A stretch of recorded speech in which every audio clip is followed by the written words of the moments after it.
Okay, good to see everyone. We had a little break over the American 4th of July weekend, and but we're back together again. So we're going to begin with some with our usual prayers, taking refuge. So I think Louise had mentioned to me that she had done a retreat, and she had one of the motivating factors for it, if I remember correctly, was that she realized af- maybe because I had mentioned it, that you had to be able to, at the time of death, to be able to take refuge in Buddha, Dharma, and Sangha. And she said she didn't know, realized she didn't know, she wouldn't be assured that she'd be able to do that. So she did a retreat to try to revivify her understanding of refuge. So here, remember the causes of refuge are, fear, uh, different levels of fear. So the beginning fear would be fear of being reborn in the lower realms. So you would practice abstention from negative actions, abstaining from negative actions, or fear that you would not be able to achieve nirvana. So that would be a higher kind of fear. But the bodhisattva's fear is fear of falling into cyclic existence or the peace of nirvana. So the one of the other causes is confidence, at least confidence or faith in the Buddha, Dharma, and Sangha as being capable of providing protection, refuge from that. So thinking in that way, Sangye Chodang Soki Chognam Jangchu Badu Dagni Kyapsu Dagi Chuni Yola Penche I go for refuge until I'm enlightened to the through the collections I create through listening to the Dharma. May I become a Buddha in order to benefit all migrating beings. So implicit here, it doesn't mention the causes, but that's the reason we're taking refuge in the Buddha Dharma Sangha. We're taking refuge for that higher fear of not being able to help sentient beings and possibly falling into the peace of nirvana or the falling into the extreme of cyclic existence.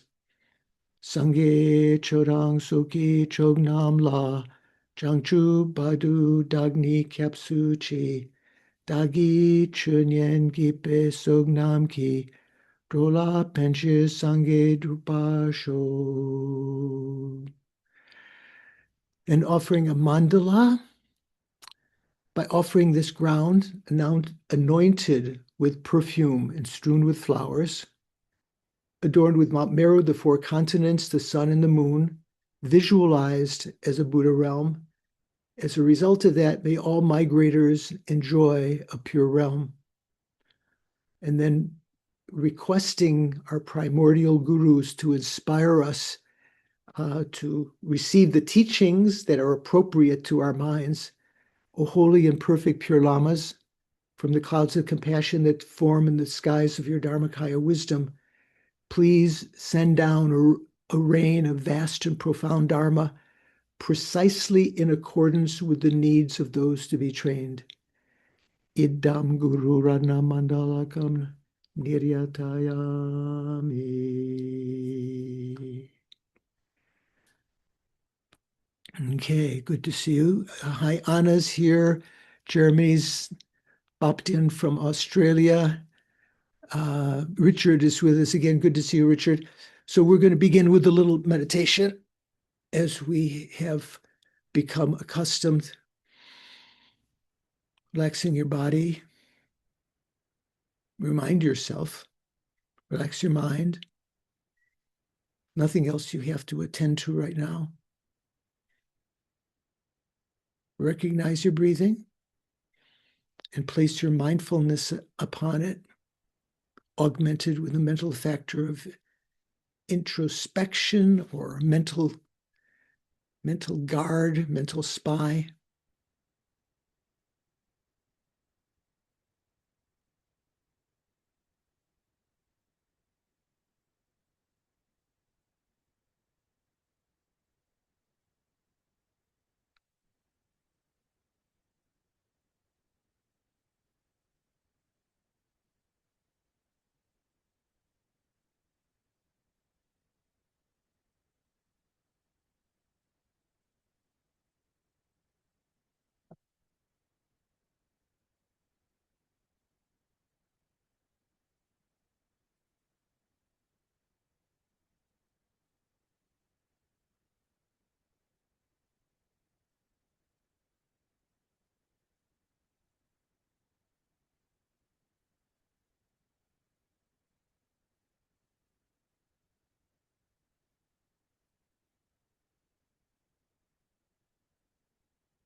Sean, tuck your chin in a little with your head back like that. You're likely to be causing excitement.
As a general rule, if you can keep your mindfulness on the respiration for 7 to 21 cycles without any deviation, without your mind being distracted by anything else, with the mind still holding that tightly, you can turn your attention instead now to the more subtle object of the mental consciousness,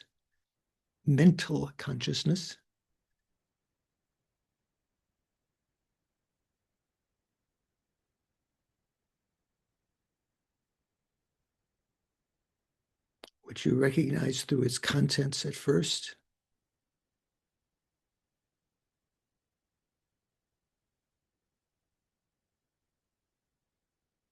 And once you recognize its qualities of being clear and knowing,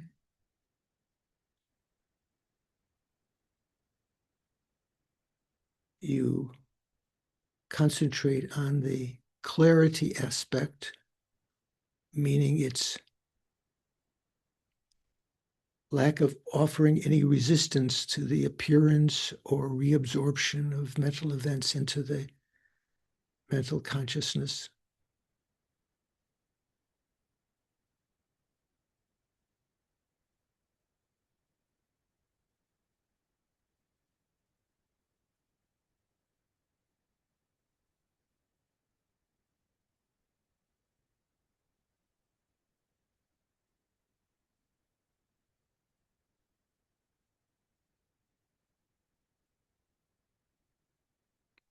Recognizing the implications of this, that we can get rid of our negative states of mind and we can develop any insight that's possible through familiarity, reformatting our our mind, so to speak, computer, the drive of our mind.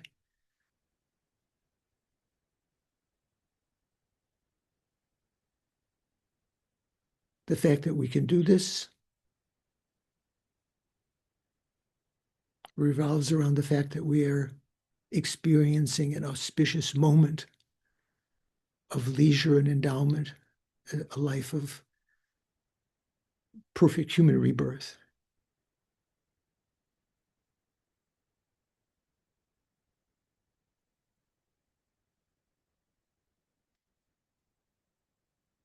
Which is extraordinarily rare,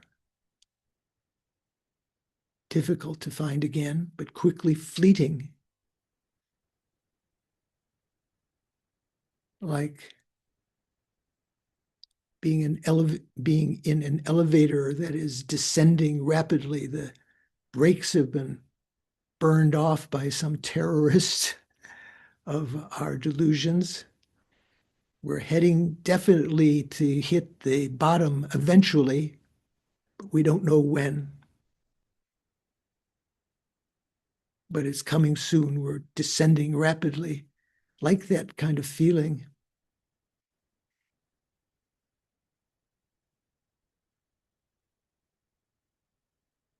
Thinking to use this opportunity that the Buddha said was so not only rare, but also meaningful to develop renunciation, the right view of emptiness, and bodhicitta.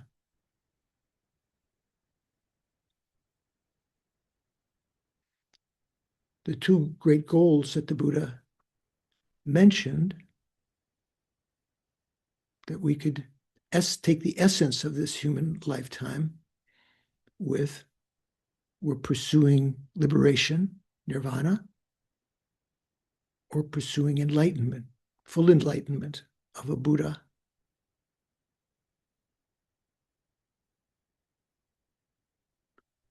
And deeming ourselves to be within that category that the Buddha said of beings of sharp faculty, especially the faculty of wisdom. We shouldn't be satisfied with his lesser vehicle teachings alone, that is to say, still pursuing them and understanding the Hinayana canon teachings, but especially to develop the bodhicitta, which is so rare and so beneficial for ourselves and others. Even one instant of generosity, offering a grain of sugar to a colony of ants with bodhicitta motivation, creates more merit in that one instant of such a minuscule action than most people create in their own human lifetimes, the entire lifetime. With bodhicitta, we can purify all the negative actions very powerfully. Things that we may regret this lifetime, that we think, oh boy, I don't know if I'll ever be able to atone for that.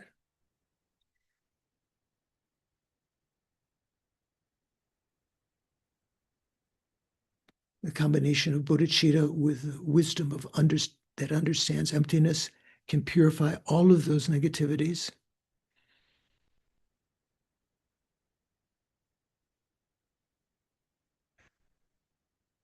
Buddha mentioned the benefits of bodhicitta like that at first, so that we will be interested in attaining it. But then when we see what do we need to do to develop bodhicitta, we need to develop affectionate love for living beings, all beings, even our enemies, those who are harming us. And while in that stage of developing that, we constantly try to develop compassion for them, for all beings, friends, enemies, and strangers who we see as equal. as having been our mothers numberless times in the past, as being equal in benefiting us, even as enemies, giving us a chance to practice the Dharma.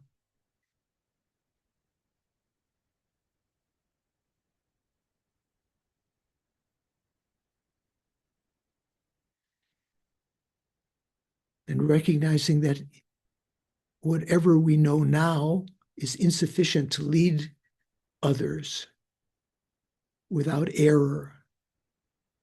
Well, to lead them even to future human rebirths, we're not sure we can do that. Do we know the right methods? We don't have clairvoyance. We don't know necessarily the methods to lead them. To think, I must have higher realizations. In fact, to lead all beings into enlightenment, I myself must be enlightened.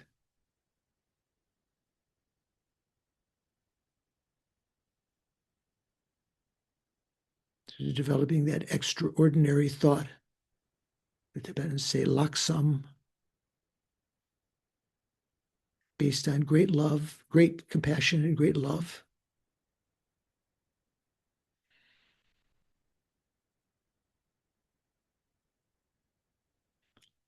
I must become a Buddha in order to benefit sentient beings.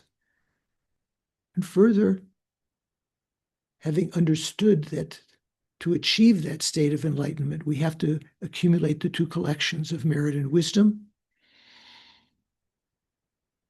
Merit to ensure that we can achieve the form bodies to benefit sentient beings. And wisdom, collection of wisdom, to ensure that we achieve the omniscient mind, which is the culmination of our own aims.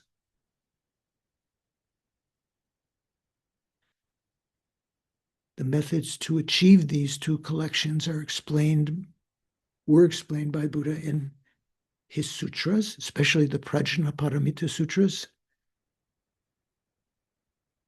synthesized by Nagarjuna, commented on by Buddhapalita and Chandrakirti, and then re-illuminated by Lama Khapa in his Gompa Rapsel. That's the reason we're listening, contemplating, and meditating today on the material, to be able to accumulate the two collections, well, as we may not have bodhicitta yet, to actually develop bodhicitta and to eventually become a Buddha, so that we can effortlessly, spontaneously, and without error lead all beings still immersed within cyclic existence. Even the 10th level bodhisattvas, lead them into the state of omniscience.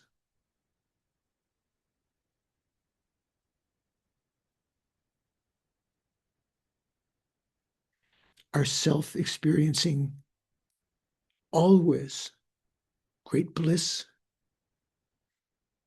If we were to achieve enlightenment, think, I'm going to participate today in order to become enlightened for the sake of all mother sentient beings.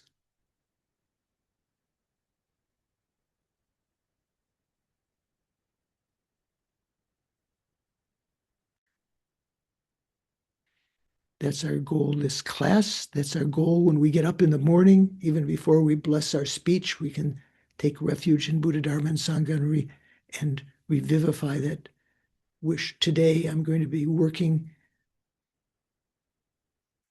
to accumulate the two collections in order to become a Buddha to benefit all sentient beings.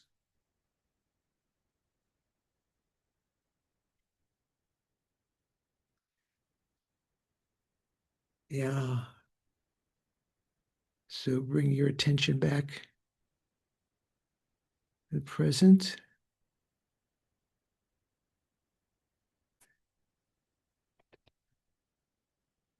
Richard sends his regards. I guess there's a little hand mudra in this picture there. Mintu is with us. Good to see you all. Sean, did you understand? I don't think you understood when I mentioned to you I usually I'm meditating, but I sometimes I open my eyes to see whose picture is still on the screen to see if you're meditating. And if your head is too high, that can cause um, mental agitation, excitement. If the head is too low, that can cause dullness. So you have to find a medium between those two positions. Did you understand when I mentioned that, Sean? You did. Okay. Okay. So how are we doing? Anna, what do you think? Venerable, may I ask you a question about today's meditation? Yes. I understood what you mean when you say that with the mind we can see the clarity aspect, whether thoughts are arising or events are arising or getting reabsorbed. How do we know what we mean by knowing? Because the mind, something is watching the mind, the knowing part. Right. So yeah, so that's its function uh, to comprehend or to know. So the fact that it's not as though there is something else that's watching the mind itself is knowing, um, and by that experience, that you are experiencing something, you are knowing something. That's a defining characteristic of consciousness, not just mental consciousness, of all consciousness. So um, yeah, there's always a question in scientific circles of how can you measure uh, certain kinds of activities of the mind. Some of them have to be, from the Buddhist perspective, some of them are self-reported, self-experiential uh, results. So sometimes scientists don't like to accept experiential results, right? They say you can't measure that experience. I can't measure it with my electroencephalograph or something else. Maybe I can measure some other things around that, but in the end, that's the final arbiter, your own experience. So you could say that's also, any kind of experience like that is something that can't be described. Just like when we talk about the prajna paramita, the perfection of wisdom is inexpressible and unimaginable. It doesn't mean that you can't experience it or you can't think about it, but you can't express it in words. It's something you have to experience. The same way you have to experience the knowing component of consciousness. Okay. That's what I think we're thinking right now to answer that question. Okay. Does anyone else have a question, doubt, observation? Okay. Yeah, Nadine. Oh, thank you. I watched the recording of the last video and I cannot understand why can I not directly perceive with my eyes that there is no elephant in this room directly? Why do I have to use inference? Right. Well, you can observe the room, which is where you don't, if you look around, everywhere as possible, you don't see an elephant, uh, but you are not actually seeing uh, you're not actually perceiving the emptiness of the elephant in that room, the non-affirming negation that there is, the non-elephant. What you're experiencing is, say in the same context when we talk about space, um, can you perceive the uncompounded space, Nadine, with your eyes? No. No. that was what we call akasha. So there's different kinds of akasha. There's the intermediate space that we do perceive with our eyes, but actual space means the lack of obstructing contact. So can't I perceive that with my eyes or even my body consciousness? Can I perceive that lack of obstructing contact? Here I'm not contacting. I don't find any obstruction to my moving around. Can't I perceive that with my eyes and even my body consciousness? The lack of obstructing contact? Yes.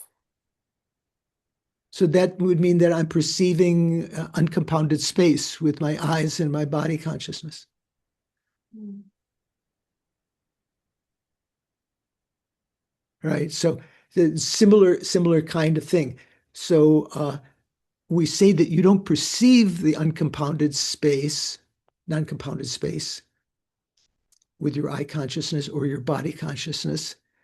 Uh, but you, but through that evidence that there is no obstruction there, your mental consciousness can then understand that there is utterly, that they can understand the non-affirming negation, that there is no obstructing contact there. Does that help a little bit? Yes, and then I wondered when I listened to the recording, um, that these heretics, these hedonists, when they think they can perceive the non-existence of future lives directly, then they just completely deluded because they think about something which is a wrong view. The non-existence of future lives is a wrong view, right? That's the wrong view. That's correct. It's not never possible to perceive that. But the non-existence of an elephant, that's something which one can perceive, right? That's something one can perceive, right? Yes. Okay, thank you. Good. Okay. Okay. Yeah.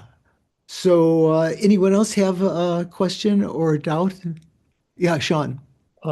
Just off of what she said, I was reading that text on the nihilists, and there was a part where it said the word commentary on root text also former births are established because memory of former lives occurs and because children from the same parents have different behavior and so forth.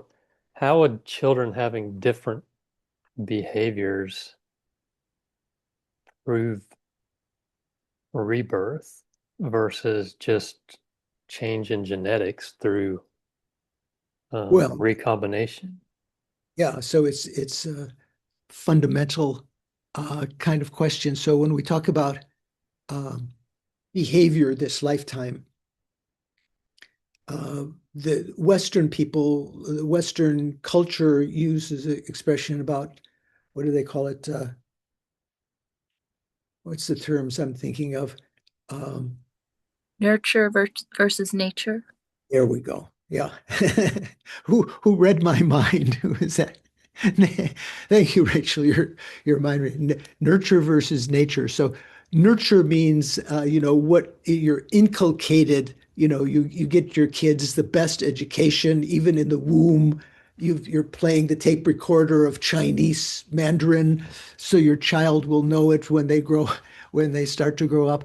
But nature would mean, from the Western point of view, the genetics. So from the Buddhist point of view, you could say the same kind of thing, that our behavior is determined by nurture and nature. So the nurturing meaning the education that we get. So we always pray to meet the perfect Mahayana guru and to be guided by them in future lifetimes, to be nurtured, right? So of course all of the other senses of education to lead up to that. But the nature from the Buddhist point of view is not the genetics, but Buddhism would say that the genetics is mandated, the genetics that you end up with, whether you have a body which is, brain is exceptionally endowed with good qualities and so forth and so on. You don't have any kind of faults. All of those kind of genetic things, the fact that we entered into that lifetime is due to our karma. So from the Buddhist point of view, the nature is karma. So the fact that the children have, from the Buddhist point of view, that children have different behaviors at birth, even though they're being nurtured by the same parents. The parents are giving them the same food, the same education, the same love, the kindergarten, school and everything. But one of the children may be very rambunctious and problematic from the parents' point of view or the teacher's point of view. So some of them may be very advanced and so forth. You could explain that in terms of genetics, but from the Buddhist point of view, the fact that sentient being that's manifesting as that child took rebirth with that particular genetic composition in its genes, because the genes are going to be a little bit different, right? The different children that have different behavior, their genes, their DNA is not exactly the same. They have a slightly different appearance, they have different behavior and so forth. From the point of view of Buddhism, the fact that the sentient being took rebirth in that fertilized egg is due to their karma. So that's the nature part of that. So the fact that children have different behaviors at birth indicates that their karma mandated that. And that karma, where did that come? From previous lives. So the question is, how does the different behavior of sentient beings as children indicate the existence of past lives? That would be the argument that one would make. Okay. Now I'm not going to ask you if you have any other question. Go on forever. Okay. Okay. So let's see. We are now in the section where we are, we have already refuted production from from self, the Samkhya view, from others, which is mainly all of the other Buddhist and non-Buddhist schools that think that there is some kind of true existence and so forth. We've refuted the production from both self and others, which the Jains exemplified. And now we're still in the section where we're refuting the production of things causelessly, which is attributed to the Charvakas, or one of the names is attributed to the various sub-schools like that, or the nihilists. So that's the section we're on. We're still negating the selflessness of phenomena. So once we finish this section, we're going to go again in refuting the selflessness of persons, even though the selflessness of persons is refuted in the selflessness of phenomena. The experience of it is more important to intimately experience emptiness. So that will be developed later. So right now we are on page 400 in Thupten Jinpa's translation of Gompa Rapso, and in the FPMT translation at the bottom of page 229. Okay. And for Diana, who may be listening later, she's still having some eyeball problems.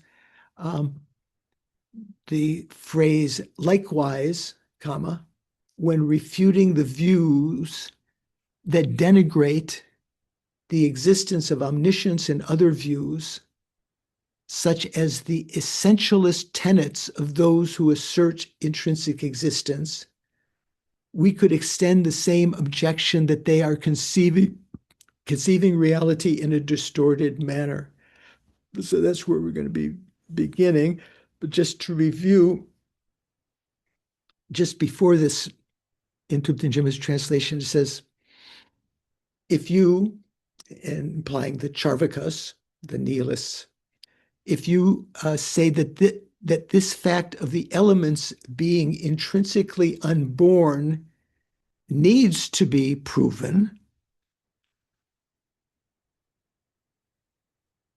so why are we talking about the elements? Because some of the Charvakas believe that our bodies and our minds evolve from the elements.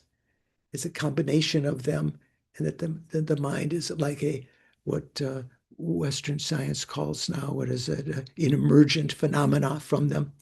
So this is verse 103, the 103rd verse of chapter 6. Jimpa translates it, that these elements do not exist in such a manner has already been shown. That we've already shown how phenomena do not exist as inherently produced. They're not inherently existent. We've proved that already. In that arising from self or arising from something other or both, self and other, as well as from no cause, have all been refuted above. The elements cannot exist in terms not already covered. Cannot exist in terms not already covered. Right. Okay. So that's the verse that was we mentioned last time. So the Lama Tsong Khapa's commentary says the fact that these elements do not exist in such a manner, namely, what manner is that? Namely, by virtue of intrinsic nature, or you could say, namely, they don't exist inherently. That's already been shown. That was what we were for many pages, going over the arguments of Nagarjuna, proving that.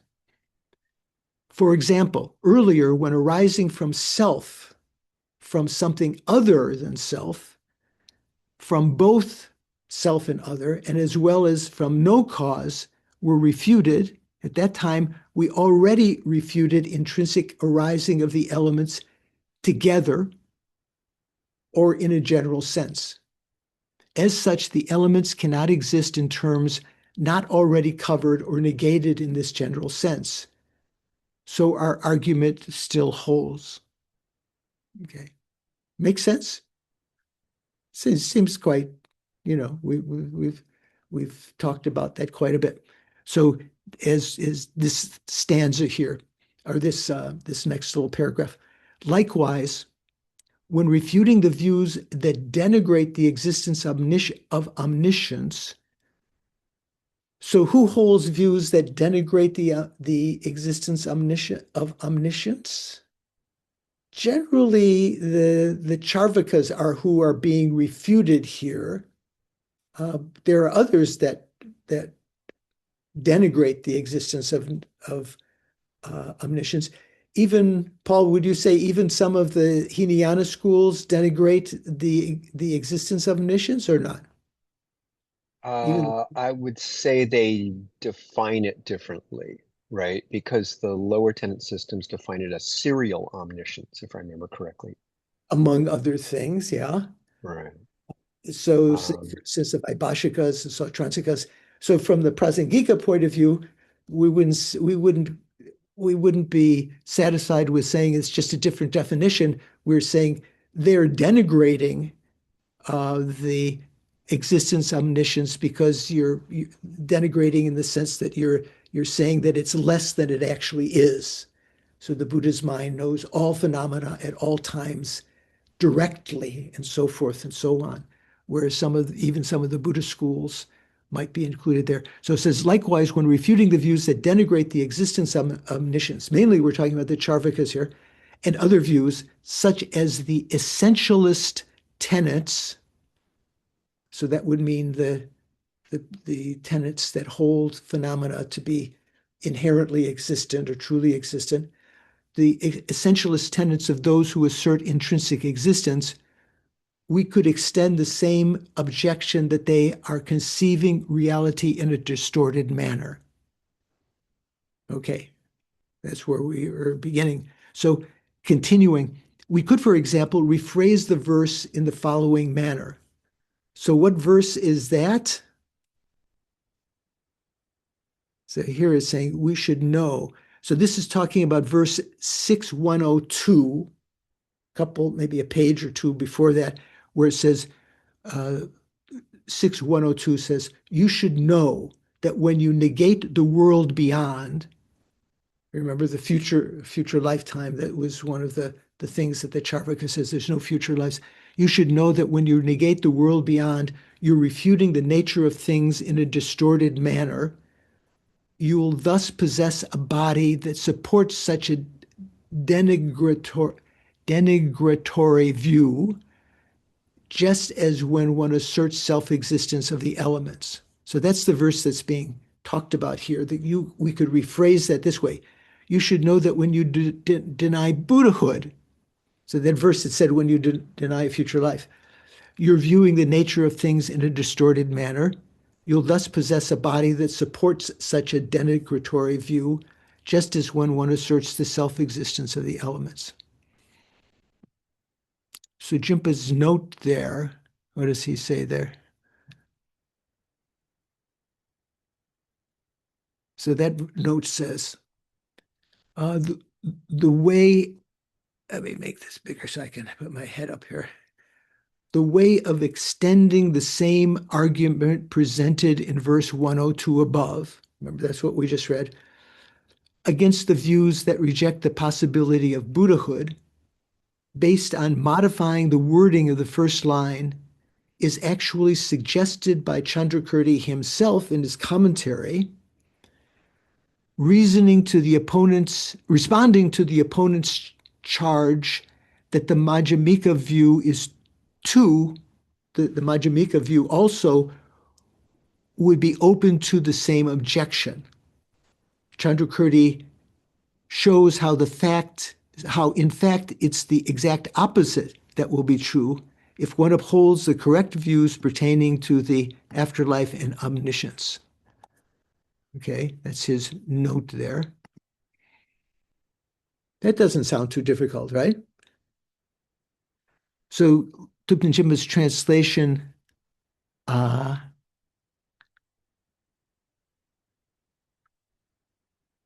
let's see, is that right? Yeah, so that was the verse that he said rephrasing.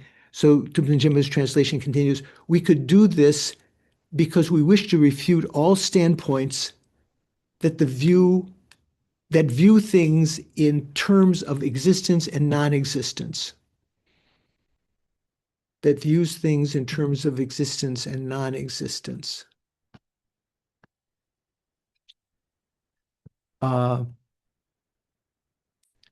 Venerable Jones' translation of that last line, I think, because of possessing, it should be realized that when refuting complete Buddhahood, one mistakenly views the nature of objects of knowledge. Oh no, that was just her translation of the root verse there. So so we could do this because we wish to refute all standpoints that view things in terms of existence and non-existence. So don't we have views that view things in terms of existence and non-existence? Why do we want to refute all standpoints that view things that way? What does that mean? Inherently existing or non-existing. Yeah, so that generally when people talk about things exist, other than Madhyamaka, all of the schools would say that they're existing truly. Amongst the Madhyamikas, if you take the Svatantrikas, they would say they don't truly exist, but they do inherently exist. So if you take inherent existence, as Sean suggests, that's the standpoint that things inherently exist or they inherently do not exist. Okay, so if the opponent thinks this kind of statement, the same consequence applies to you, Madhyamikas, as well. Right? So this, like a schoolyard taunt or something like that. The same consequence applies to you as well. If they say that, we will respond, this is not the case. There are no examples that help to establish our view to be as distorted. Oh, okay. We could, in fact, say the following. So you should know that when you recognize there is an afterlife, so this is rephrasing verse 602 in an opposite way. Remember when it said, when you deny an afterlife.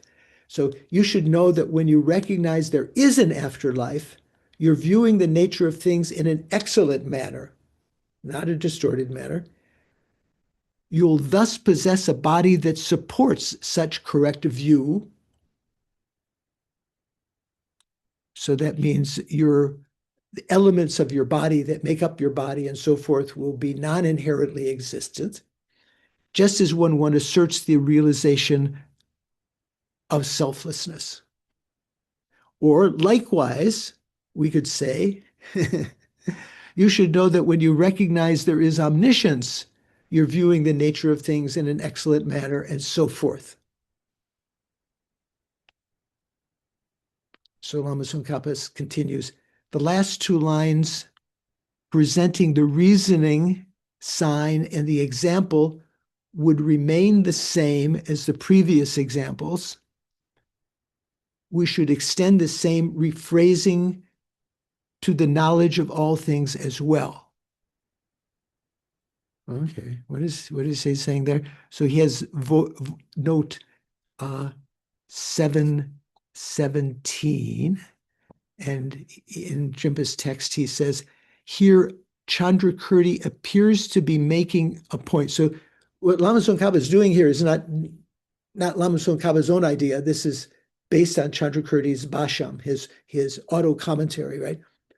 Here Chandrakirti appears to be making a point, Jimpa says in note 717, making a point about the possibility of the knowledge of all things, sarva jnanyata. So that means, the knowledge of all, beyond the more specific point about the possibility of a Buddha's omniscience, sarva jna. What does that mean? Possibility of the knowledge of all things, sarva jnata, beyond the more specific point about the possibility of a Buddha's omniscience, sarva jna. John, what would you take from that as a Sanskritist? I mean, it's just the difference between the condition of omniscience versus omniscience. So the fact of omniscience as but I don't understand. I wasn't following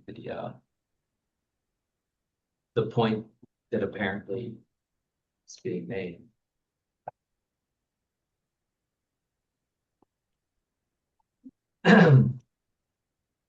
Paul, what do you think? Yeah, I mean, yeah, because I think correct me, John, if I'm mistaken. So Sarvajna would be omniscience, Right. and then Sarvajñata would be sort of like omniscience itself, or the state of being omniscient, right? It's the abstract. Yeah, it's an abstract. So I'm wondering if this gets back to that distinction that we were talking about between the lower tenant systems, that of omniscience simply being, well, I don't know. I'm just speculating. I mean, I'm not entirely sure the point that Jim was making here, if that's the point that's being made by Tsongkhapa. Right. So let's look again at that paragraph, a very short paragraph. The last two lines presenting the reasoning, sign, and the example.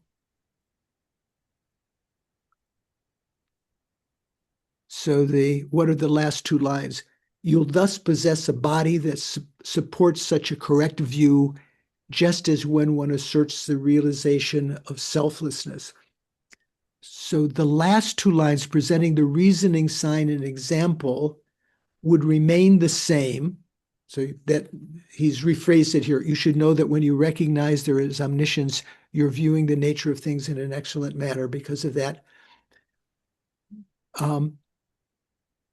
Remain the same as the previous example. Quote, we should extend the same reasoning to the knowledge of all things as well.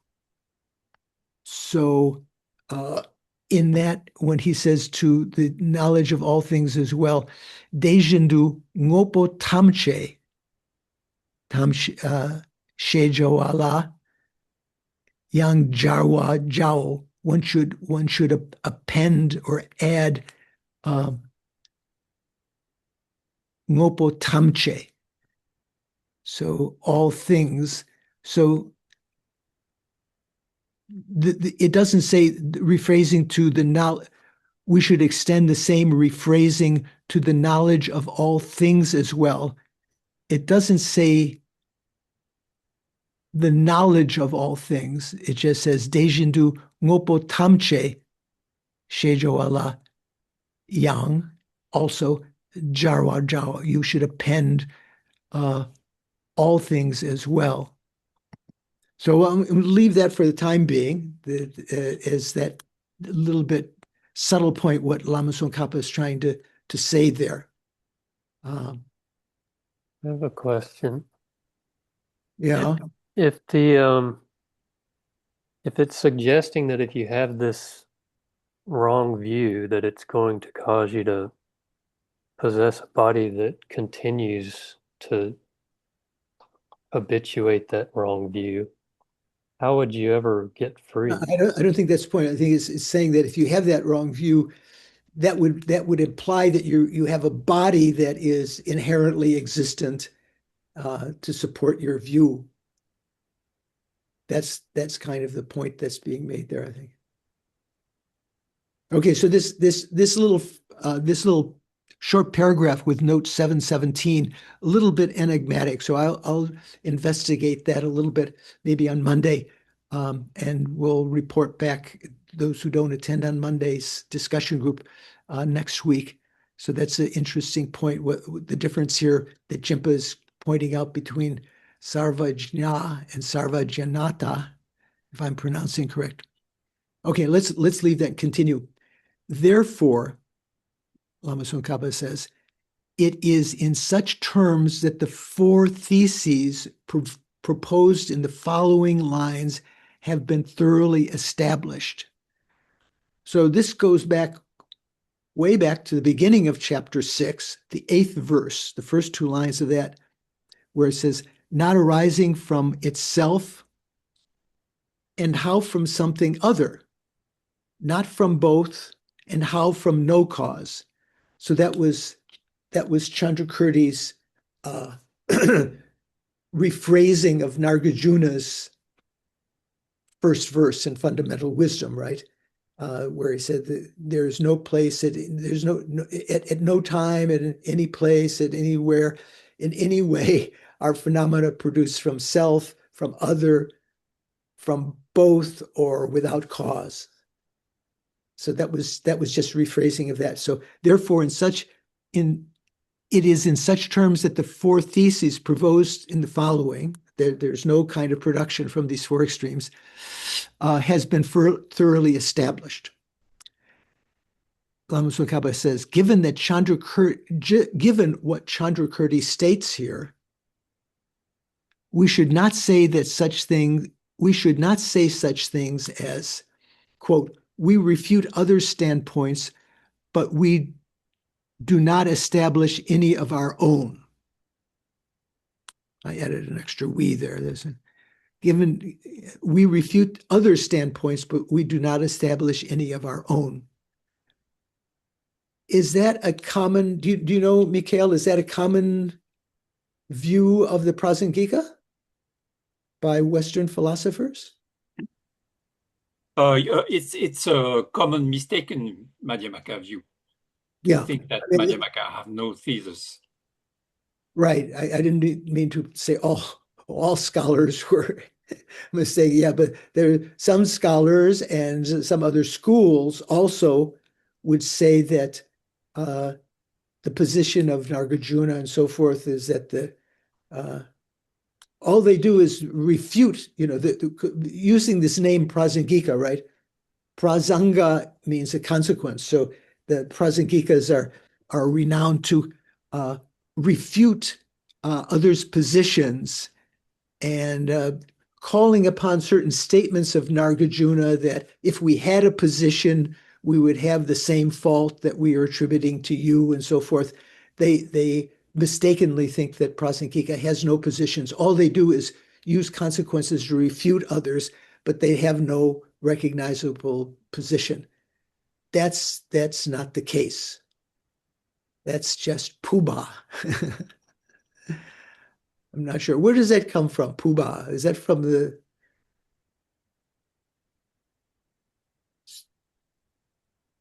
some stories, children's stories or something? Puba. That's just baloney. That's just wrong. So given what Chandrakirti states here, we should not say, you shouldn't, as a Prasangika, you shouldn't say, we refute other standpoints, but we do not establish any of our own. That's not correct. Makes sense? Do we hold positions? What kind of positions do we hold? David, do you know what kind of positions does a Prasangika hold?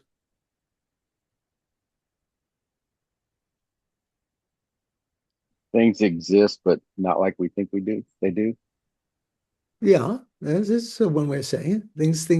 Things exist, but not inherently. Yeah. And karma exists, future lives exist. There is existence, but not inherent existence. So that's more or less what's being stated. So that is a very common view, even among sometimes people who write today about Buddhism. If they write about Prasangika, about Madhyamaka and Prasangika, especially Prasangika, they would say that Nagarjuna didn't propose, any kind of positions. All he did was refute others' positions. The refutation of others' positions is in order to prepare them, their minds, to be inculcated with the right view, for them to develop the right view. It's not just to refute all views entirely, but by refuting their wrong views to prepare their minds to accept the correct view of emptiness. Okay, that's good. Anyone have a question about that? Yeah.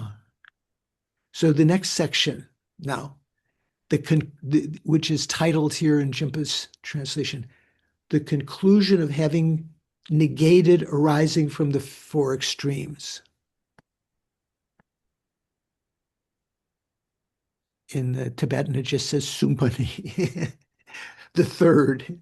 So again, if you're reading the Tibetan, you have to have a sort of like the outline in front of you to go back to figure out what the third outline was.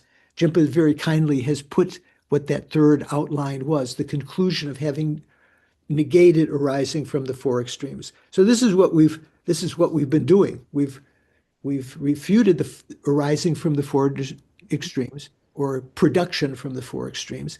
Now the text continues.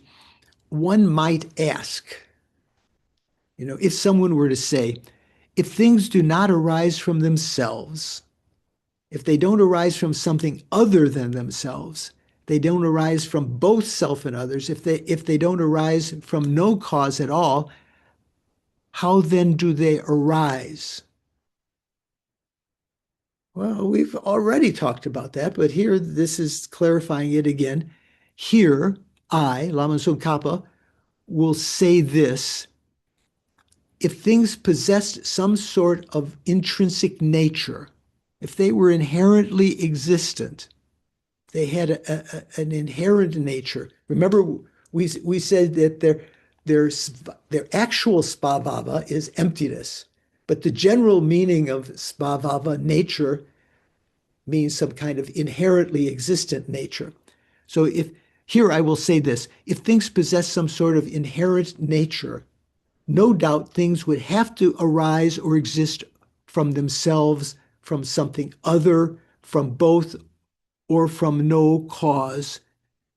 Would have to arise from one of those. You'd have to find something because no other conception of arising is possible. Even for those who assert arising of things from Ishvara and so forth, Ishvara and so forth will have to be either self, something other, or both.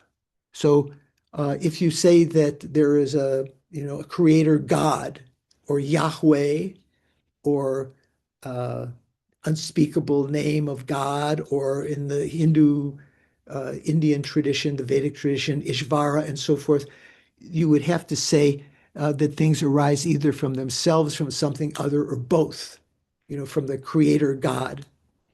Therefore, those who propose Ishvara and so forth as the cause, we can include Christians and Jewish and Muslims there, those who propose the creator, the cause of existence is a creator entity, even they cannot escape the objections leveled against arising from the four extremes. No fifth possibility can be conceived of as the cause. Given that there is no such alternative, no fifth alternative, and since arising from the four conceived possibilities has been refuted, it has been demonstrated that things have no arising in any intrinsic sense. Yeah, just sort of, what do you say, tying a knot on it, putting a bow on the top or something. We've said this many times before, but now, so in conclusion, so this is stated in the following verse. So this is the first two lines of verse 104. In that, there is no arising from self, other, or both, or independent of a cause. Entities are devoid of intrinsic existence. And Lama Tsongkhapa's commentary on that, which is almost all the same words, in that there is no arising from self, from other, or from both, or independent of a cause, entities are devoid of intrinsic existence. This is what is being stated. And then Lama Tsongkhapa says, this shows, and Jimpa clarifies, this two-line passage, this two lines, the first two lines of verse 104, this two-line passage shows how, although arising from the four extremes has been negated through consequence-driven logical arguments, in the end, it's on the basis of a reasoning sign that the inferential cognition arises. Here, quote, no arising from the four extremes, unquote, is a logical reason. Remember, when we have a logical reason syllogism, we have a subject, a predicate, and a sign, and a congruent example, right? The main three elements: the subject, the predicate, and the reason or sign. So, what do we say here? The sign or the reason here is not arising from the four extremes. It says that because they don't arise from the four extremes. Entities refers to the subject. So the subject entities, and being devoid of intrinsic existence is the thesis or the predicate. So entities are devoid of intrinsic existence. They're empty of inherent existence because they do not arise from the four extremes. That's the correct syllogism that proves that. Okay, nothing new. just sort of tying everything up, sort of reiterating it again. What do you think, Richard? Making sense? Yeah. KT? Yes, it's making Okay. sense. Okay, good. So then continuing. Now we go to the next outline. That was very quick. Rebutting objections against refuting intrinsic arising. So again, this in Tibetan it just says Nipala Ni. So there, for the second, there are two. So there are two outlines here. Jimpa has kindly again given us what Nipa means, the second outline, rebutting objections or rejecting objections. So we've refuted intrinsic arising through these four extremes, right? And so now there are some objections to that. And now we're going to counteract those objections. We're going to rebut or reject those objections. This has two parts: the actual, or Jim says the actual point, and presenting that point by way of a summary. Okay, so the actual point.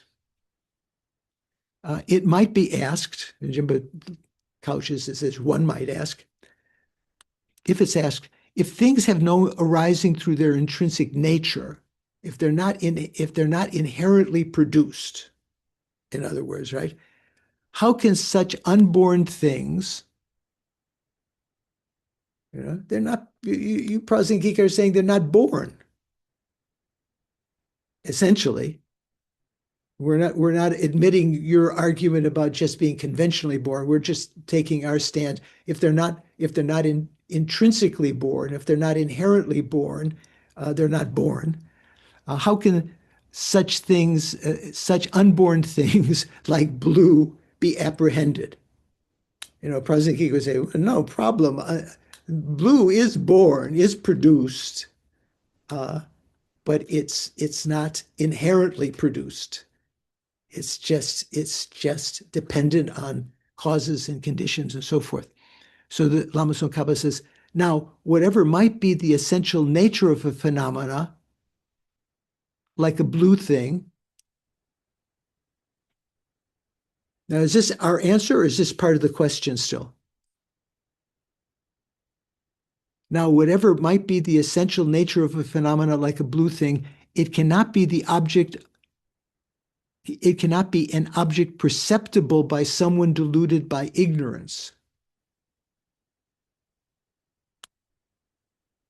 Therefore, everyday cognitions like eye consciousness cannot apprehend the essential nature of such things as blue. Who's saying that? Is that the questioner who had that where we said one might ask, or is that Prasangika's response? That's Prasangika. Is that? Yeah, it's Prasangika. The FPMT shows it's Prasangika. Okay, good. Oh, That's helpful. Yeah. So Venerable Joan breaks it up that way. So she says objection. So it's good to consult the FPMT translation in conjunction here. Objection. If things are not produced inherently, so this is where it said if someone might think that way, well then, how are the unproduced, those things that are unproduced, such as blue and so forth, apprehended? And so the response is, as you were saying, that's kind of the Prasangika answer. No matter what the nature of blue and so forth is, it is just not an object that appears to someone polluted by ignorance. No matter what the nature of blue and so forth is, it is just not an object that appears to someone polluted by ignorance. What does that mean? That's very confusing. Who said that? I did. I did. Oh, okay, good. Yeah, good. Yeah. Well, Very confusing. I mean, What does that mean? No matter what yeah. the nature of blue is, it is not something that is the object of that appears to someone polluted by ignorance. Well, in this case, I think Thupten Jinpa does us a real favor by slipping in the word essential nature. Yeah. Yeah, and I'm looking at trying to see does it say Rangshin? So who's talking? I can't tell. Oh, I am. It's Oh, I yeah. don't. I usually on the screen there's some green outline around the person who's speaking. I wasn't noticing that. Usually I have a luminous green aura. Is that what you're saying? Yeah, I don't even see it now. I thought, isn't that usually the case? The speaker is highlighted. Yeah. You're the The mic speaker. is the mic goes away, the crossed out. That's how you know who speaks. I think you're pinned Like to the like me speaker. right now. And then Okay, I don't see it. Anyway, so yeah, so no matter what the nature of blue and so forth is, it is just not an object that appears to someone polluted by ignorance. Therefore, the I consciousness and so forth of such persons does not apprehend the nature of blue and so forth. So that's talking about its ultimate nature, right? Or no? Yeah, Geshe Gelek added a mode of abundance for the nature. So you mean in commentary Yeah. from Nalanda, Geshe? Yeah, from in Italy, yeah. Or in Italy, rather, Yeah. right. Yeah. So in Thupten Jinpa's text, it's a little unclear. I guess you have to understand that what he puts in quotes is the opponent's position. So if things that are unborn intrinsically, inherently, how can they be apprehended? So Jinpa translates, now whatever might be the essential nature of a phenomenon, like a blue thing, it cannot be the object perceptible by someone deluded by ignorance. Therefore, everyday cognitions, like eye consciousness, cannot apprehend the essential nature of such things as blue. Is that true? What do you think, for Don? us, not for Buddhists. I Don? don't think you can, eye consciousness can see the ultimate nature of blue. Yeah, as Jinpa has added, someone said that, I think John has said helpfully has added there, the essential nature. So when he's talking about the nature, it's people who are deluded, well, everyday cognitions like eye consciousness cannot apprehend the essential nature of such things as blue. So we would say that's referring to the fact that eye consciousness can perceive the conventional nature of blue, but it can't perceive the ultimate nature of blue. Okay. So then again, there's another kind of qualm here that Jinpa puts in quotes. In that case, one might ask, so, or in other words, if someone says, in that case, what is it that is seen again and again in the form of the object, in the form of an object right in front of us? So if you're not seeing the ultimate nature, if you're not seeing the essential nature, the inherent nature of the blue, what are you seeing? It's you see things again and again. You see green trees and blue flowers and white clouds and so forth and so on. Or in the case of Sean, a white Lamborghini. Someone who's dating his daughter drove up to his house today in a white Lamborghini. whatever, those things that you see, if you're not seeing their essential nature, what are you saying? What are you seeing? So the answer is, in Jinpa's translation, this is perceived out of our delusion. So it cannot be the essential nature of things. This is perceived out of our delusion, so it cannot be the essential nature of things. For it is only through the pollution of ignorance. Okay, so here we're talking about the bakshak, the imprints, right? So due to the fact that we have not eliminated the obstructions to omniscience. Even 10th level bodhisattvas, when they're not in meditative equipoise, everything appears to be inherently existing. It is only through the pollution of ignorance that things are perceived in such terms. Making sense so far? This is what you already know, but being couched in other terms. Paul, is this making sense? Yeah, okay, yeah. So to indicate this, we say, and let me just go back here. So jump ahead, this note 718. Was that something that was important? I didn't note it here. What was that? Note 718. I think he's just talking. He says, this entire paragraph represents a close paraphrase of Chandrakirti's commentary with few explanatory words interspersed by Tsongkhapa. Yeah, that's the case with almost all of Lama Tsongkhapa's text when he's quoting the Bhasham. Sometimes he adds whole sections that the Bhasham doesn't have. Sometimes he leaves things out. But when he is, commenting on what the Bhasha, the auto commentary of Chandrakirti says, he just adds some extra words. So it's not anything different. So to indicate this, we say, and now this is the last two lines of verse 104, the 6th chapter. However, since dense ignorance enshrouds the world like thick clouds, phenomena are misperceived in distorted ways. So, yeah, so I think you're reminding me about take a break. Okay, so we'll take a break in a second. Let's just go a little bit further. So when it says thick clouds of ignorance enshroud the world, because of that ignorance, phenomena are misperceived in distorted ways. So you have to understand what's meant by that, because we still have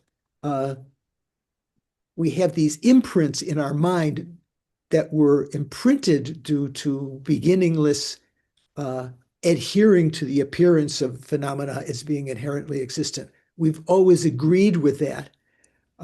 It's not as though ignorance itself is the cause here. Let's see. Do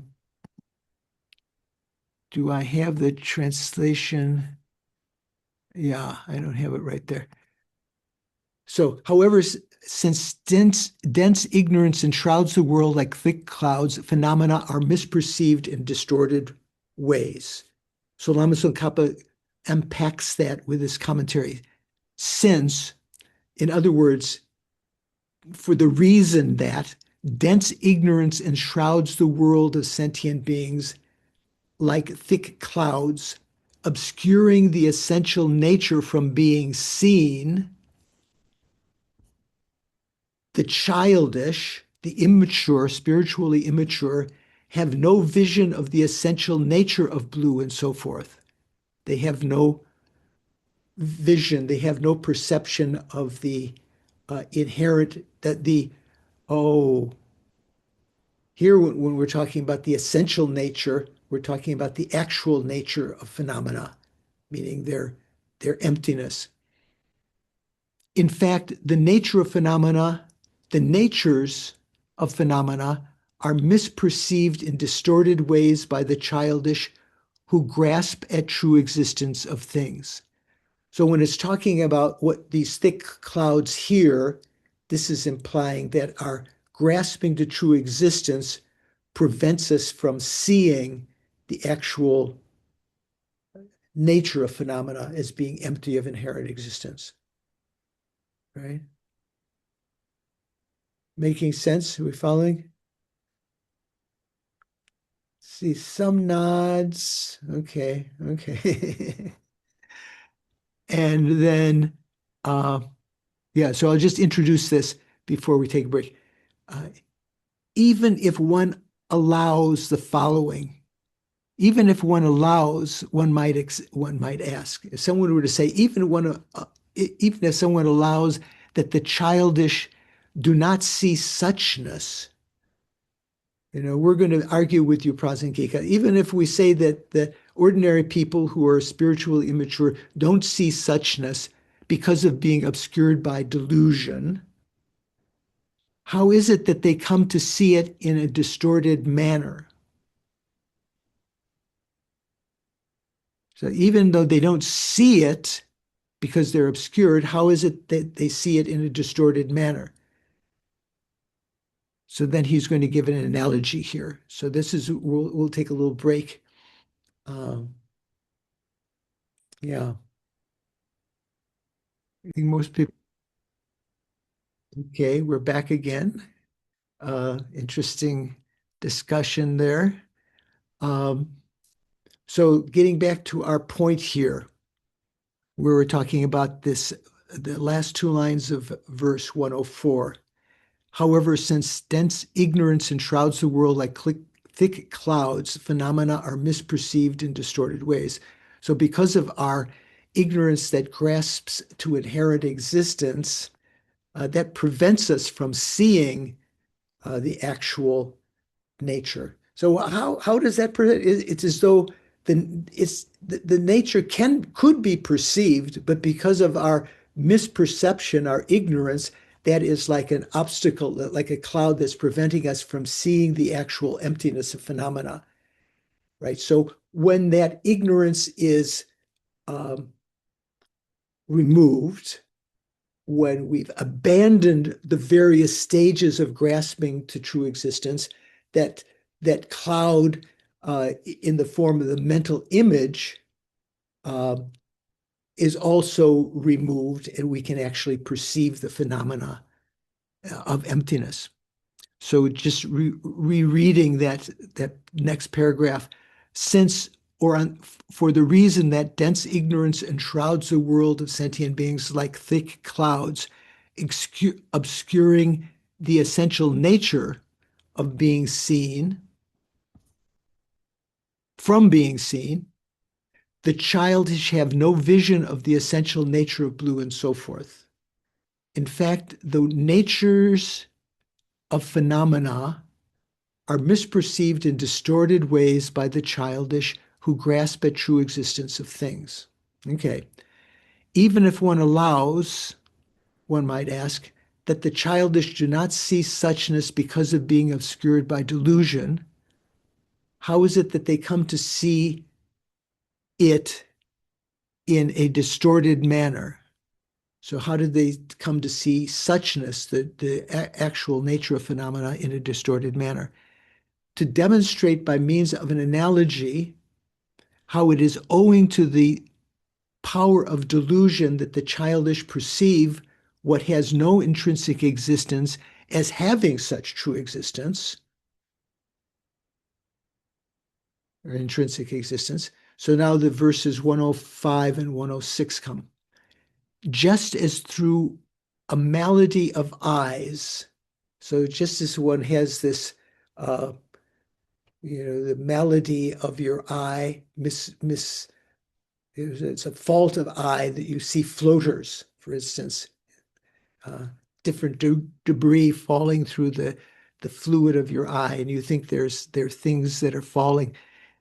Just as through a malady of eyes that some falsely perceive floating hair, or in other cases, double moon, malady of the eye in this case would mean someone sticking their finger in your eye, or your eyes being impeded in some other way. Some people might see peacock feathers due to some malady of the eye, swarms of flies, again, maybe close to floaters and so on. Likewise, through the power of delusion, those who are unwise perceive all sorts of conditioned things with their cognitions. So Venerable Jones' translation of that says, just as by the strength of an eye defect, by the force of that, some mistakenly apprehend falling hairs, 2 moons, the eyes of a peacock, of peacock feathers, bees, and so forth.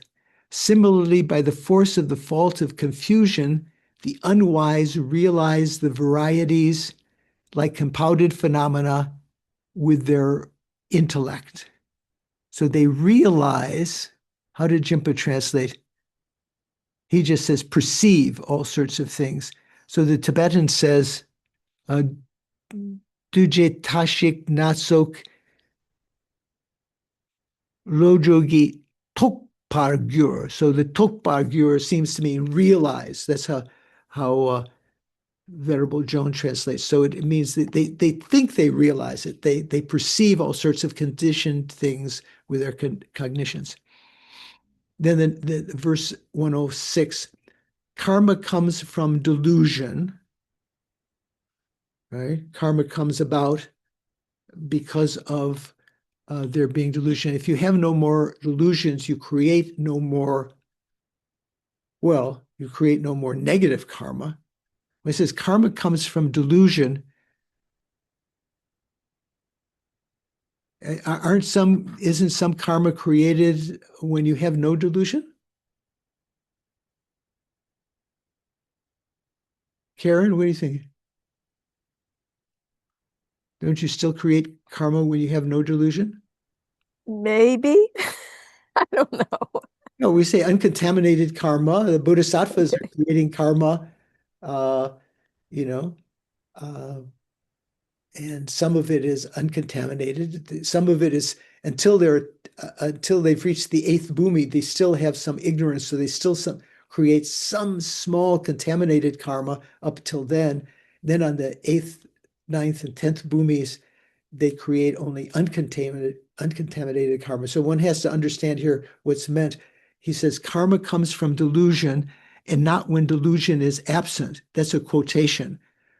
So what does that mean? Such statements are doubtless for the understanding of the unwise alone. The wise who have dispelled the thick darkness of ignorance with the sun, the solar disk of excellent intellect, realize emptiness and become free. So Venerable Jones translated that when the statement that actions arise in dependence on confusion, they do not arise without ignorance, is certainly realized by only the unwise. Okay, I've read that already. The wise whose sun of fine intelligence thoroughly dispels this thick darkness, comprehended emptiness, and will be liberated. Okay, I didn't do justice to that translation, but anyway, let's read Lama Tsongkhapa's commentary to that. So Lama Tsongkhapa says, through the power of their senses being infected with the malady of the eyes. So this is just talking about the analogy, someone who has some kind of fault of eye, either seeing floaters or double moons or whatever. Some individuals who have such an eye disease or some eye defect falsely perceive or see such things as floating hair, double moon, peacock feathers, swarms of flies, and so on, even though there are no such things. When Jimmy says peacock feathers, Venerable Jones said the eye of peacock feathers. So I'm not sure what that refers to. Is anyone know? Mikhail, you know any? Does that mean when you look, some people look at a peacock feather, they kind of become hypnotized and they think there's an actual eye there in the middle of the feather? It kind of looks like an eye. Yeah, because it seems like it looks like it's a list of wrong things. So right. It has. Yeah. Right. So is that a common? I haven't heard that before. That when you talk about that, they falsely perceive the eye of a peacock feather. Jimpa just translated it as peacock feathers. is that a common example anywhere else? Richard, what do you think? You're nodding yes. Yeah, Let's I see. looked it up and I just put in chat a peacock feather, and the when I was looking it up, it said it was talking about eyes in the peacock feather. Right. Yeah, that's a good picture there in the chat. You can see. Yeah. So, yeah, you But it's clearly if anybody thinks that that's the actual eye of the peacock, then they're deluded, obviously. okay? Good. Yeah, That's the point. That's the point I think they're trying to make. There's He's trying certain to make. caterpillars that have colors that look like eyes on the backside to keep predators from attacking them because they think they're looking at them. Oh, okay, yeah. So that may be the point there that it's talking about. So Jimba just says peacock feathers. I think more correctly it's talking about the eye of the peacock feather. It Swarms says, of flies. I'm sorry, Venerable George, it just says the pattern of colors of the peacock. That's the Maje Dong. What So Dong, the Tibetan I text think says. the Tibetan the text says dong that. just Dong. I think the dong just means like a spot generically. Or So I Right. think you could, yeah. yeah, Or a mark, yeah, I think. yeah, yeah. So I think I is kind of reading into it, or maybe that's just the English euphemism. I think it just means sort of like the spot of Right. the So the of Maje Dong, I'm trying to see, is that where is that in that section there? Oh yeah, Maje Dong Dong Drangma. So bees and so that dong, yeah, that may be a particular expression. If you were to put that into Sanskrit, it may be that in the dictionary that refers to the eye of that's perceived in the peacock feather, like the picture that Richard posted to the chat there. Yeah. Okay, let's continue. Likewise, through the power of delusion, some people see these things due to malady of their eyes and so forth. Likewise, through the power of delusions, those who are unwise, in other words, ordinary beings, perceive or see all sorts of conditioned things, such as blue with their cognitions. The Buddha states in the Dependent Origination Sutra, so this would be talking about the Mahayana. There's also a sutra of dependent origination in the Hinayana canon, also in the suttas. But in the Buddha states in the Dependent Origination Sutra, for example, conditioned by ignorance, volition arises. Conditioned by ignorance, volition arises. Is that familiar to you? That statement? Yeah, everyone should say, yeah, we heard that thousands of times. 12 links. Talk about the 12 links. Due to the condition of ignorance, there is karmic formation, right? Due to the condition of karmic formations, there is consciousness, meaning consciousness that is imbued with those imprints and so forth. So that's something you already know. Conditioned by ignorance, volition arises. When he says volition, that means the second link, karmic formations. So the Buddha states that in the Dependent Origination Sutra. Likewise, he states, a person driven by ignorance will create merit. They will create demerit, that non-meritorious actions, and they create unwavering karma. So what is unwavering karma, Louise? Do you remember?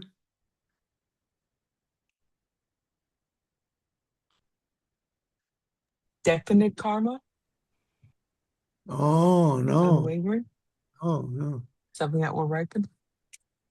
No. Rachel, can you illuminate? Do you remember what unwavering karma means, or unmovable karma, or how else ever it's translated? Maybe Rachel's off. I'm not lost. My internet's or my connection's a little wonky. Uh,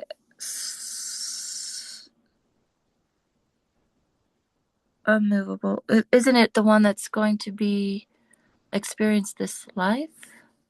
No, okay. So let's go back. So when we talk about karma, there are different ways of talking about it. One traditional way is you can say, when you talk about sonam, meritorious actions, and non-meritorious actions, the third element that's often associated with them is unmovable karma. So that means karma that will be definitely experienced in a particular realm.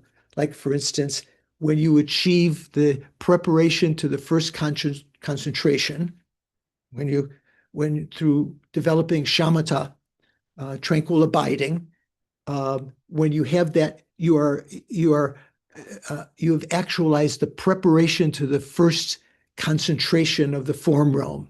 You don't have the actual first concentration mind. You have what's called the access or preparation to that. So you do that as a meditator. In doing so, and in other karma that you create like that, you create the karma to be born. That karma will only be born, will only ripen as birth in the form realm, in the first concentration of the form realm. That's called unmovable. It won't move. It will. Other karma that you create that is not unmovable, so meritorious karma, that might ripen as a cool breeze in the hell realm. It might ripen as something fortunate to you in the animal realm or in the God realm or in the human realm. That can move, in other words, the meritorious karma. And a non-meritorious karma, like say, for instance, you have a terrible headache, that can be the ripening of karma that might otherwise have ripened in the hell rebirth. So that's movable. That karma could have ripened in various states. But unmovable karma means a karma that can only ripen in a particular place. Does that sound familiar now? Do you remember that? Richard says, you don't remember that, Richard? I don't remember it, but I looked up on Rigpa Wiki, and it gave exactly your definition. Oh, I see. Venerable? You're very amble today with jumping to non-transferable actions or unwavering karma. There's another way of translating unwavering or untransferable. Miyowe le refers to abiding in very subtle states of meditation that lead to rebirth in the two highest realms. That means the form and formless realms. It is so called since apart from ripening in their respective realms, the form realm and formless realm, it does not transfer or doesn't ripen to another realm, as there is no flexibility for it to ripen in the other way. Okay, good. So that was Venerable? Yes, Luis. Does that mean everybody who attains shamatha develops this karma? So all the different lineages that If you develop shamatha, you've created that karma, but it doesn't have to ripen. The way that it would ripen is that you were kind of wishing to be born there when you die or something like some people are actually born in the first concentration, right? That's one of the rebirth states, one of the 6 migrations and within cyclic existence, right? You can be born in the excuse me, you can be born in the desire realm, you can be born in the form realm, you can be born in the formless realm. So what are the causes to be born? Actually born in the form and formless realm is unwavering karma or unmovable karma. So it doesn't mean that you will be born there. There has to be some other karma ripening that at the time of death that causes that karma to ripen so that you're born there. So bodhisattvas who wouldn't necessarily want to be born in the form realm would not be aspiring to be born there at the time of death. So that karma wouldn't ripen. Venerable? Another question. Would that karma be useful to be born in a pure realm? Are some Buddha pure realms in the form realm? Would that be useful to that type of karma? Be useful to be born? Oh, I don't like Amitabha. No, if they're like, in Sukhavati or something. I'm sorry to interrupt. Go on. I don't know if there are any pure realms in the form realm. I think the pure realms, correct me if I'm wrong, if anyone knows, Mikhail or John or Paul or anyone else, um, if any of the pure realms are in the form realm. I don't think so. Are they? Maybe there's something. But in general, to be born in a pure realm is talking about, it's not talking about immovable karma or unwavering karma. So just going back to the text, it says, likewise, he states in the Dependent Origination Sutra, the Buddha stated, a person driven by ignorance will create merit, create demerit, and create unwavering karma. So that's just talking about those three kinds of karmas that you can create. And another statement from the Dependent Origination Sutra, from the cessation of ignorance, volition will cease. So this is talking about the reverse order of meditating on the 12 links. Because of the condition of ignorance, you create karmic formations, which will then lead to imprints on the consciousness and rebirth and so forth.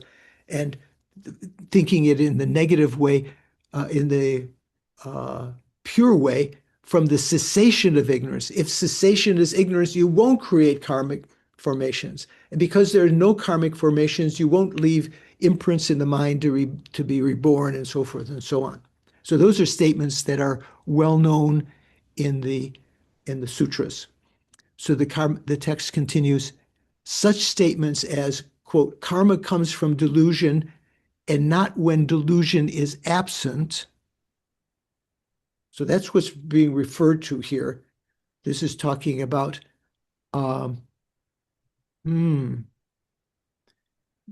meritorious karma, non-meritorious karma, and unwavering karma.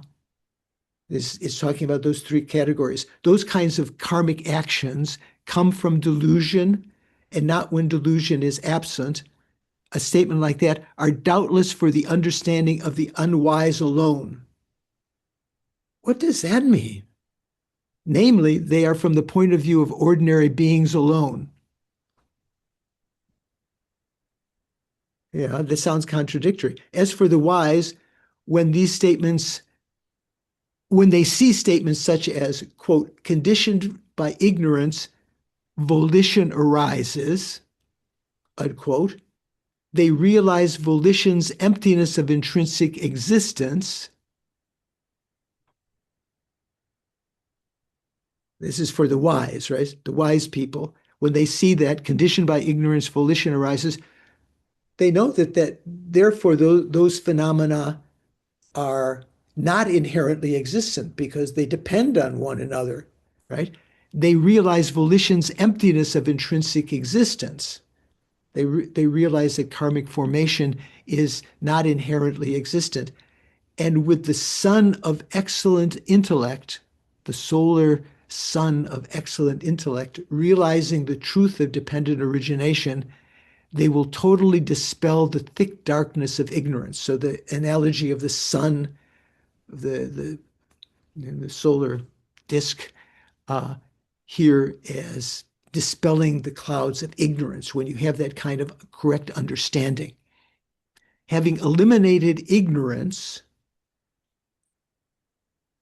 right? So what does that mean? When you realize, when you're meditating on emptiness, you have a direct realization of emptiness on the first bhumi, and successively you meditate on emptiness on the second bhumi, the third bhumi, and so forth.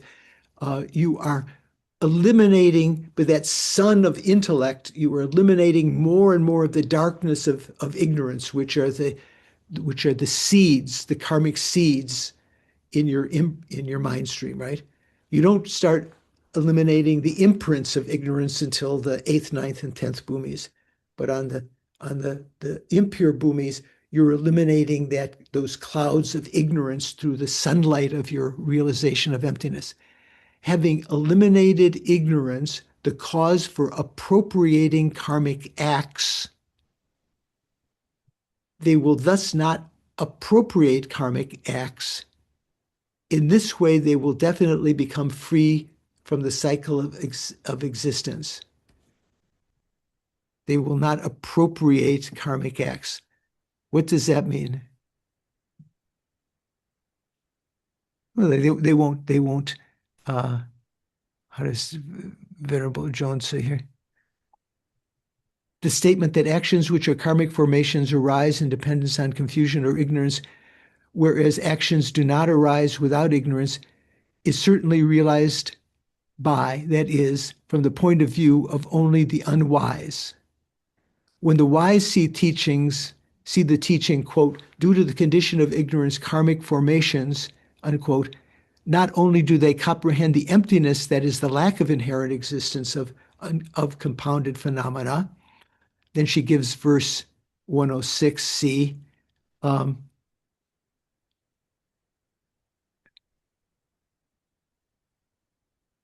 Okay, I have to say, they also do not appropriate karmic formations because they have abandoned ignorance, the cause of appropriating actions.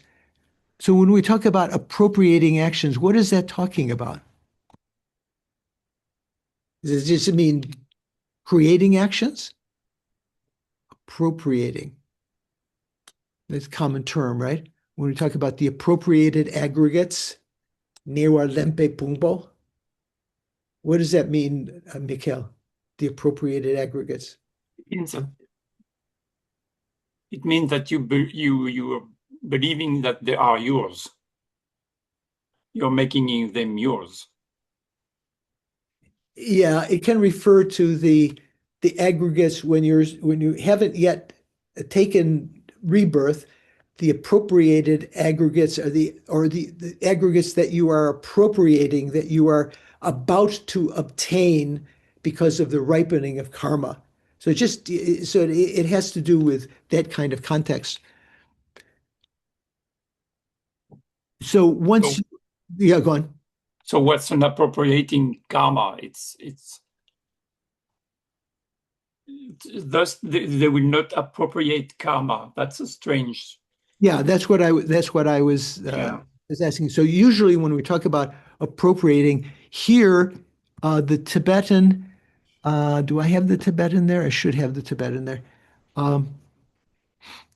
What is it Newar Lempa, or is it just Lempa, or? Nyewar Lempa. It does say Nyewar Lempe Gyu. Yeah. Right. So the cause of appropriating, is it Lei Newar Lempe Gyu? Yeah, Lei De Nyewar Lempe Gyu. So the cause of appropriating that karma. So here, I think what that means is that you are about to create that karma. The cause of that, you haven't created the karma yet. The cause of appropriating that, one of the causes is the presence of delusion in the mind. Remember, if there's no delusion in the mind, even though the mental factor sempa, intention, say intention, right, moves the mind. If it's like if you have a cloth on a tabletop and you put underneath it some wax or something, you shine the tabletop. If you put grit, sand or salt or something on the tabletop and you rub the cloth with that underneath it, you create some scratches on the tabletop. You create some karmic actions. So that's one of the causes of karma, of creating meritorious or non-meritorious actions or unwavering actions, is that a presence of delusion there. Okay, so continuing, it says the Condensed Perfection of Wisdom Sutra. So this is a sutra we've talked about many times. Nadine, you've read several times the Condensed Perfection of Wisdom Sutra, right? Yes, I'm reading. I just read it today again. Okay. Yeah. So we've talked about this several times. So there is a quotation from this. It says, just like a cloud-free sun, there's no clouds in front of the sun, that dispels all darkness with its rays. The bodhisattva who understands through their wisdom that dependent originations have no arising or cessation, that bodhisattva will destroy the darkness of ignorance and attain freedom. Yeah. So again, Jimpa's note 720, is that just stating that says he's quoting the Prajnaparamita Samuchaya Gata. Remember these gathas, remember that was we talked about it several times before, verses that are sometimes interspersed in the 8,000 verse Prajnaparamita Sutra. Sometimes they're appended as a separate, maybe more older version. Some people think, philologists think that might be older. So most of it is in form of verses. So it says, the literal translation of the last line reads, he will destroy, or they will destroy the darkness of ignorance and attain self-origination. Self-origination, what is that referring to? Swayambhu, right? So self-arisen, or so, they by themselves doing. So the name of the stupa in Kathmandu Valley, one of the two main stupas there, is Swayambhu. So that means Rangjung, self-arisen, or self-originated. Jimpa says, I have chosen to translate the word Rangjung. In Tibetan, there are two syllables, maybe it's one word, Rangjung, instead as freedom, reading the phrase self-origination in the sense of self-mastery, or mastery over one's own situation. That is, in other words, freedom from a conditioned existence dictated by karma and the afflictions. Oh, that's helpful. So he's mentioning the Rangjung there. So that's usually when Rangjung is, I think I told the stories more times than is worthy when we were visiting the Potala with Lama Zopa Rinpoche many years ago. In one of the basements, they were showing us various precious objects, and there was some statue of Tara that was some what's it called, relief of Tara that was said to be Rangjung, self-arisen, and I was skeptical at the time, and I think Zayenla, the translator Zayenla, Yangtze Rinpoche's sister, said, "Oh yes, that's definitely Rangjung. I believe that." And then the curator said, "Oh, but this is just a copy of that." So it was, but anyway, but Tibetans believe that there are many kinds of apparitions of statues and so forth that are self-arisen, like in Parping. Aren't there some Rangjung of Tara that are sort of emanating out of the wall and sort of things like that? So Swayambhu Stupa in Bodh Gaya is supposed to be something like that. Some part of it was originally self-arisen like that, so out of the omniscient mind. Okay, so that was a quotation from the Condensed Perfection of Wisdom Sutra. The text continues by raising the opponent's objection.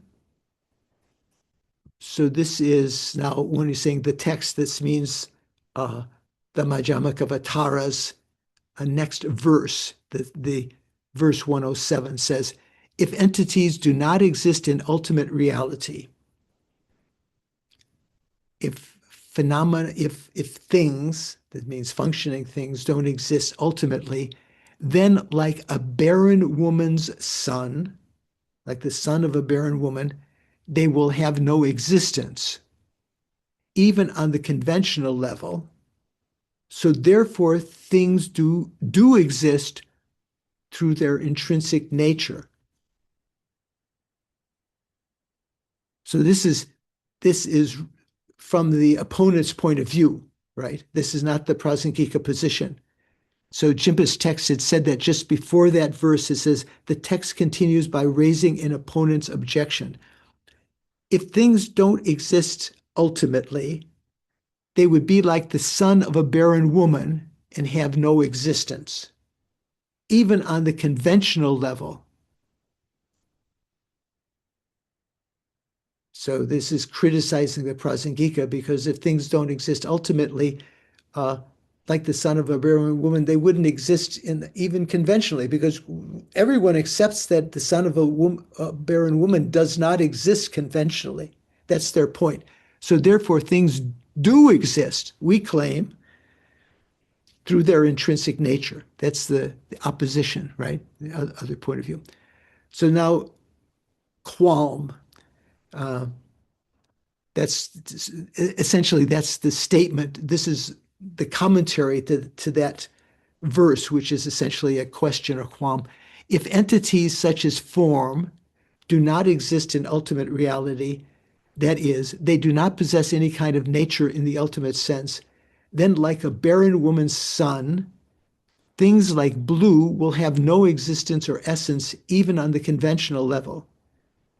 However, since things such as form do exist on the conventional level, they would have to exist through their intrinsic nature or in the ultimate sense. That's the opponent's point of view, right? They have to exist ultimately.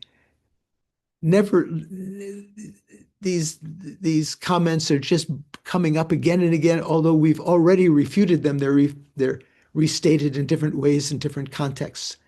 So the response to that, the Prasangika response to that wrong view, is the next verse, verse 108. So it says, you should, one of my favorite kinds of verses, you should first argue with those with eye disease who see such unarisen things such as floating hair, and ask them, don't argue with me, ask them, what is it you see? Why is it you see such things, but not the son of a barren woman? Then you can refute those afflicted by ills of ignorance. Oh boy, that is like, what is that called when you snap your fingers? What do you say? Oh, snap. Do you know that expression? Don, do you know that expression? I have heard it, Venerable. Who has a teenage daughter? Anyone have a teenage daughter? Maybe that's something. Or Yeah. more, it's a Had teenage them. son in your face. In your face. Sean, does your daughter ever say, oh, snap? Maybe. I mean, I don't know if I've heard her say that or not, but I think this for me, this is kind of like that. I think that's the vernacular now, sort of like, like get in your face. Yeah. So you should first argue with those with eye disease. So what does that mean? You should first argue with those with an eye disease. We're talking to people who say that phenomena have to be truly existent, otherwise they wouldn't arise at all. So we're saying, don't argue with us. You argue with those with eye disease that see unarisen things such as floating hair. Okay, so that they are deluded. And you ask them, why is it you see such things, but not the son of a barren woman? So what would that person say that had the eye disease? If a you, barren woman doesn't exist.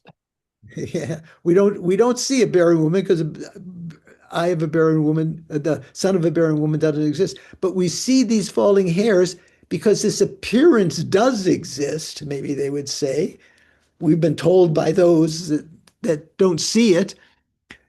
Then you can refute those those afflicted by the ills of ignorance. So this is interesting. So Lama Tsongkhapa's commentary to that says, so we'll just finish here. You should first argue with those with an eye disease. Excuse me. Whose eyes are impaired by myodesopsia, and so on, floaters, who see such objects of their perception, who see as objects of their perception such unarisen things as floating hair, and ask them, when we say unarisen things, that means we Prasangika are saying those are unarisen, but they see them. They're unarisen because they're not inherently arisen. They see such unarisen things as floating hair, but they see them, right? Why is it that you see such non-existent things as floating hair, but not the son of a barren woman?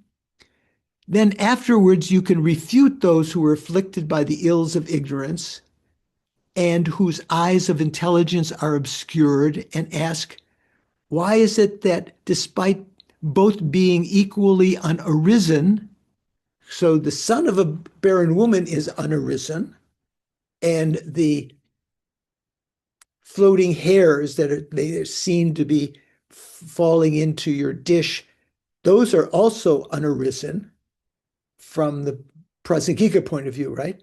Neither of them are produced inherently, right? Why is it that despite both being equally unarisen, you can see forms and so forth, but not the son of a barren woman? Okay, this is good for you to think about. Oh, just read the next paragraph. And there, as for us, we Prasangika, this is not a matter of dispute or argument. We for one, if you're using we, you're not one. We from our side, we accept that what is stated in the scriptures, that the yogis see all things in such a manner as devoid of intrinsic existence, and that those who aspire to attain a yogin's gnosis also should develop deep conviction in the statement that all phenomena are devoid of intrinsic existence. You should develop deep conviction, strong conviction in that. So, if you don't yet have a realization based on an inferential cognizer, you have to have strong conviction or belief.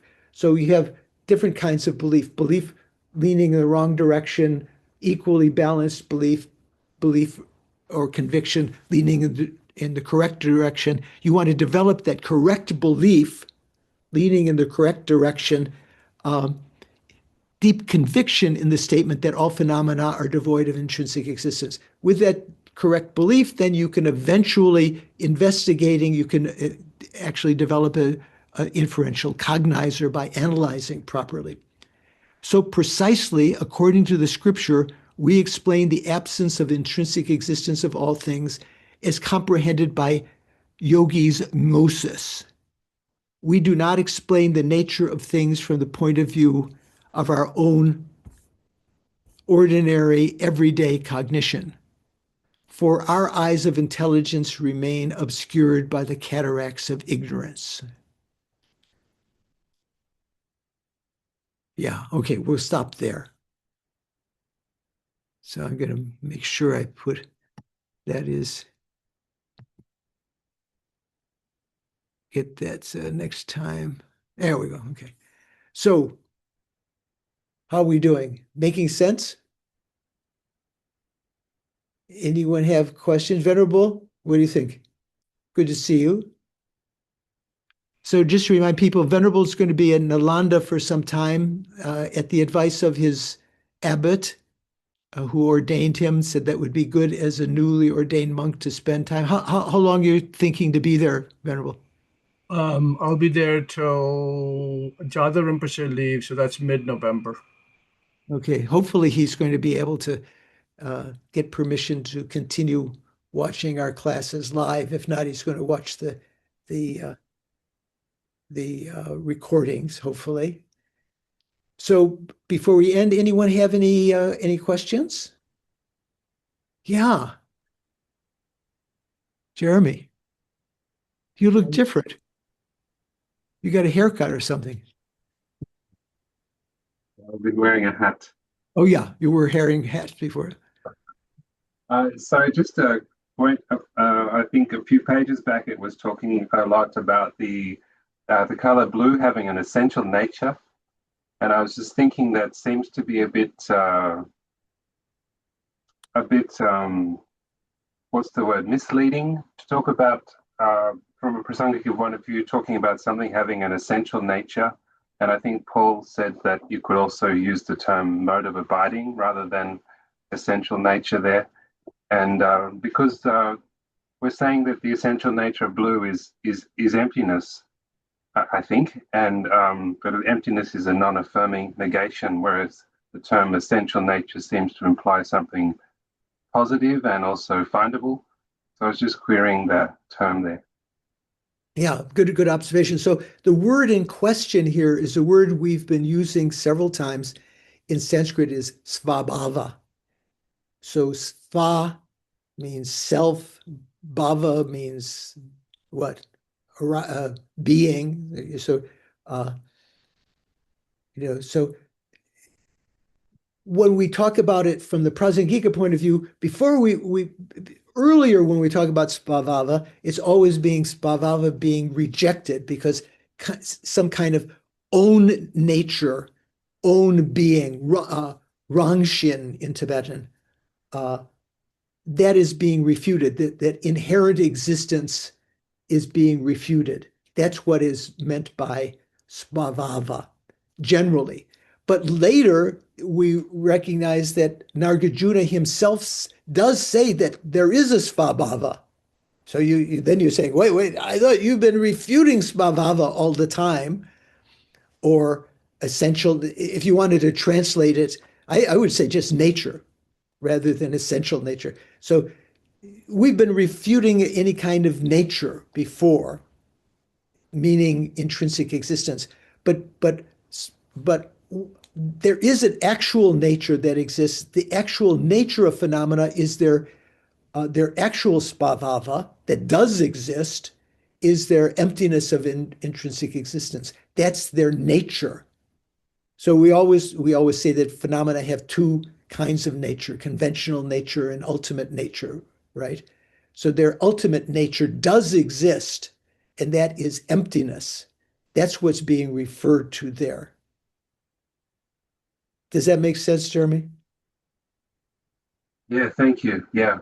And so do you agree with Paul that the term mode of abiding is also appropriate there instead of essential nature in that context?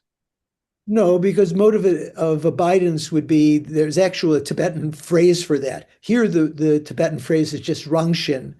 So Jimpa's translating it as essential nature. You could just translate it as nature. Or if you want essential nature, what he's saying is that is something that does exist, that is a synonym of mode of abiding, but that is what do they say, a phrase of art, is that the kind of expression that's used, that's a technical term in Tibetan, the mode of abiding, that's a synonym of svabhava, meaning this svabhava that does exist, but that's not a direct translation of svabhava, in my opinion. Does that make sense? Paul, would you accept that explanation? Yeah. No, that sounds good, Venerable George. Thank you. Okay.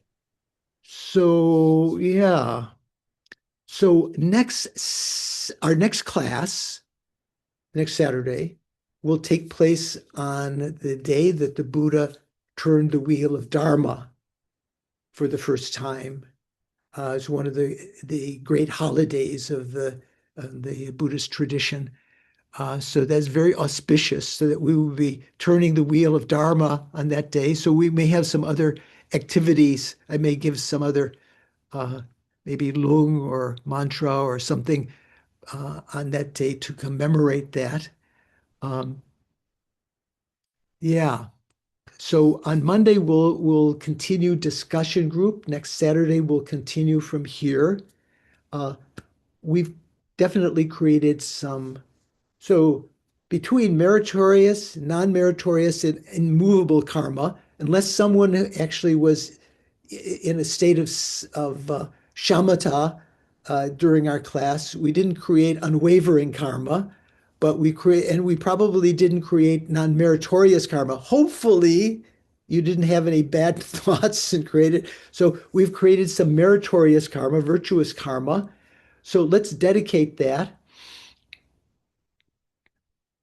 Due to these virtues, may I quickly become a Guru Buddha and lead all migrators without exception into that same state. Due to these merits, taking this next verse is from the one of a prayer to Maitreya, taking it as a dedication rather than just a prayer.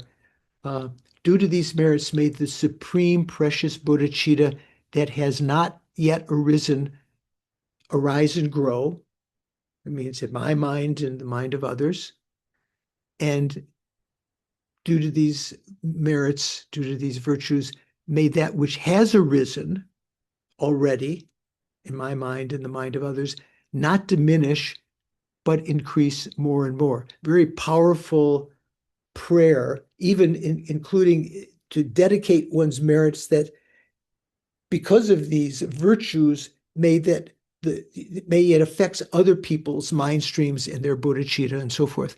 And the prayer to quickly see the reincarnation of Lama Zopa, peerless teacher and assembly of children of the victorious ones, Shravakas, Pratika Buddhas. It's the threefold assembly of that attended the Buddha's teachings, the Bodhisattvas, the Shravakas, and the Pratika Buddhas.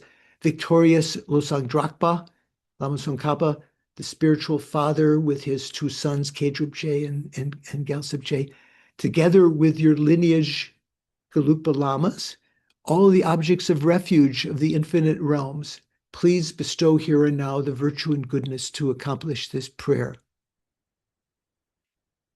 Hard to understand how they can bestow the virtue, so we have to understand what that means.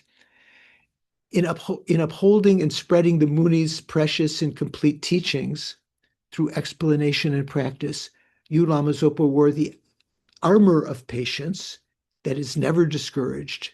Incomparable, venerable Guru, I make requests.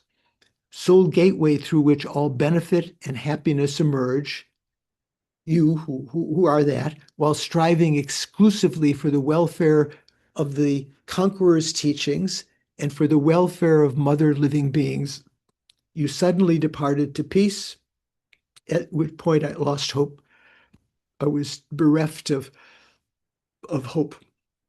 Nevertheless, through the undeceiving truths of the oceanic blessings of the Triple Gem and the great waves of bodhicitta of the Bodhisattvas, may the smile of a new reincarnation swiftly beam in glory for us fortunate disciples. So as far as I know, that has not yet occurred. Maybe Lama Zopa Rinpoche's reincarnation has already appeared, and there are some who have found him, but we're not in that group who've actually seen his glorious smile yet. Hopefully that will be soon. Then finally, for all of our gurus, primordial, future, and so forth, you who are my eyes for viewing all the infinite scriptures, supreme gateways for the fortunate ones traveling to liberation, engaging as you do skillfully, moved by mercy, illuminating spiritual friends, I make this request. Please live long and stable lives. Please have long and stable lives. Okay, so thank you.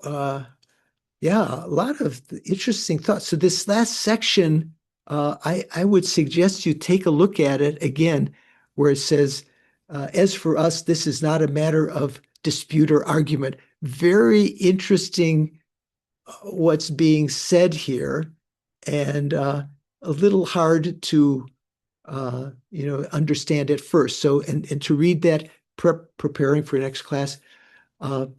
Look forward to seeing you then. Next Saturday is the anniversary of the turning of the wheel of Dharma. So see you soon. Take care. Guard your minds. Thank you. Thank you, Venerable very much. George. Thank you, Venerable.